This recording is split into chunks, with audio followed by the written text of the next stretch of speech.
Hi, look at that. Banana saba. We are farmers. We are enjoying doing farm in our backyard. May kasama pa akong pet. Si Mars po yan. Kahit saan ako magpunta, sasama talaga yan. Para din yan siyang yung guard farm.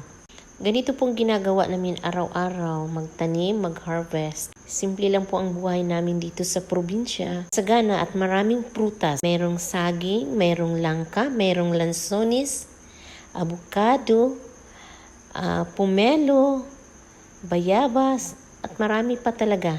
Sana na-inspired kayo sa bidyong ito. Ordinary lang po yung buhay namin.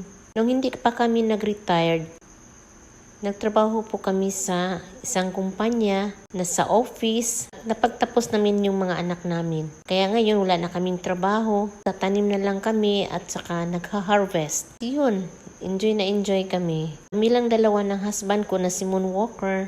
Pero yung mga prutas namin, yan ay pinagbibili namin. Marami po kasi kaming buyers. Post ko po yan sa online. Pinupuntahan la dito sa bahay namin at bumibili. Fresh na fresh at malalaki po yung mga prutas namin.